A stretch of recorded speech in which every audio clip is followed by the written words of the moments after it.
hay personas que esa parte de detente, piensa, no está. Y cuando tenemos un adolescente de 19 años, la palabra lo dice, adolece. Adolece quizás de una buena toma de decisiones, que son elementos que se enseñan en la familia, que adquirimos destrezas sociales y habilidades sociales para poder tener esa capacidad de poder pensar y ser empático. Y aquí realmente, por eso le dije, el elemento de la violencia mayormente es carencia de habilidades sociales y carencias de destrezas de comunicación y muchas veces hasta de manejo de situaciones difíciles. Y ahora mismo, aterrizando un poco a nuestro Puerto Rico, se refleja una carencia en ese aspecto. En Puerto Rico estamos viendo un sinnúmero de casos que es triste, es triste. Quizá no es la gran cantidad que suele pasar quizás el año pasado a lo que llevamos de tiempo, porque con estadísticas de la policía, hemos visto que sí todavía no hemos superado las estadísticas del año pasado, pero siento que están siendo hasta un poco más crueles. Están siendo un poco más crueles, están siendo más visibles. Pero usted como experta en el tema y también liderando esta agencia que para mí, se lo decía tras bastidores, AMSCA para mí es como una perla que ofrece tantos servicios en beneficio a la sociedad. Pero Puerto Rico está sensible o vulnerable ante esta situación. Estamos muy expuestos y muy sensibles y vulnerables, y es cierto. O sea, yo no puedo decirle, mira, yo no le voy a pintar un Puerto Rico que no tenemos. Que sí estamos haciendo grandes esfuerzos para que podamos cambiar esa mirada o ese rumbo hacia donde estamos. La realidad muchas veces es que nosotros venimos, cuando digo nosotros porque me incluyo, porque no es que yo llegué ayer al país, yo he estado mucho tiempo, y hemos visto que nuestro pueblo es un pueblo golpeado. Hablamos que es resiliente, pero es más sobreviviente que resiliente. Viene golpeado de situaciones difíciles como Huracán María. Estamos hablando desde George, empezamos desde George, Huracán María, Irma, los terremotos en áreas sur, el campo, los que venimos del campo, pues la crianza es un poquito más fuerte, más rígida. El elemento muchas veces de maltrato, de abuso sexual. En estos entornos se callan por lo que es el elemento cultural.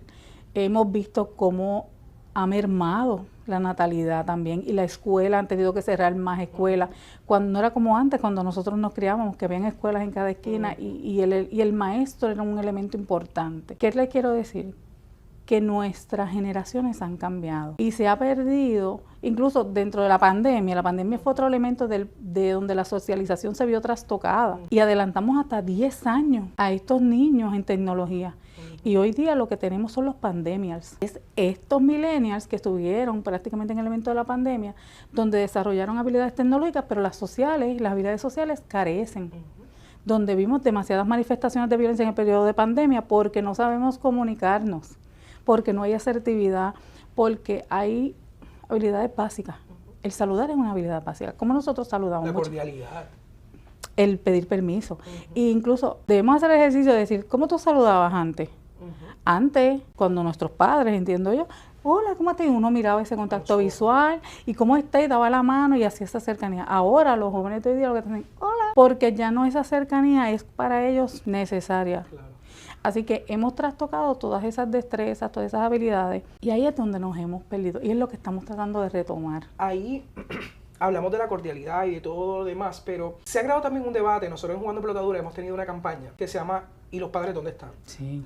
Y es con la intención de reconocer a los padres presentes, pero también un poco de introspección de cuán presentes nosotros estamos para nuestros hijos. A mí me gustaría, con el conocimiento que usted tiene y la experiencia, ¿hace alguna diferencia la ausencia de un padre en el desarrollo de esta generación que se está levantando? Porque para mí es preocupante ver jóvenes, porque lamentablemente lo que hemos reseñado en la prensa y lo que ha salido son jóvenes. Y de seguro tienen padres presentes, porque no me cabe la menor duda. Pero también hay otros que no tienen padres presentes. ¿Cómo podemos balancear? ¿Cómo podemos llegar a ese juego? ¿Y cuál es la importancia de esa figura que dirija el destino? Aunque muchas de las veces yo sé que muchos de los padres que nos están viendo lo dan todo por sus hijos y a veces... ¿Qué pasó? No tenemos el resultado. La población puertorriqueña ha cambiado, donde estadísticamente vemos que los jefes de familia es monoparental. Entiéndase solamente mamá. O muchas veces papá ha asumido un rol más proactivo, aunque socialmente los nenes siempre dicen son de quién, de mamá. Y se busca que permanezcan con la figura femenina. Sin embargo, hay padres que han decidido, no, yo quiero prevalecer con mis hijos, yo quiero estar presente con mis hijos y han reclamado esos derechos, pero no es la norma. Sin embargo, esa figura paterna y materna es importante en el desarrollo cognitivo, emocional y físico de un niño. Hay veces que se toman decisiones y se quedó con un solo padre dentro del entorno familiar. Ahí es importante recordarle a la otra parte, es importante que tú te integres dentro de este proceso. Porque la ausencia quizás de algún padre puede incurrir a ese vacío. Porque yo digo que muchas veces son vacíos de estas personas que tienen, que no los hacen vivir a plenitud. Y muchas veces tenemos el factor que padres jóvenes son los más que están muriendo en accidentes de tránsito, en accidentes, en actividades criminales. Y son los abuelos de mi edad, de 45, 39, 40, 35, que asumen muchas veces la responsabilidad de educarlos. Cuando ya a este punto tenemos adolescentes, no adolescentes, un ejemplo, yo tengo hijos de 27 años y obviamente he estado presente.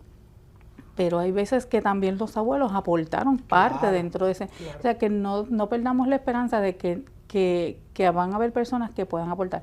Pero la realidad es que esa figura es importante que vaya a la escuela. Es importante que se involucre en las actividades extracurriculares de sus niños. Pienso que es más, nosotros como adultos, cómo vamos a lidiar con las cosas que nos estamos llamados a hacer para ese niño.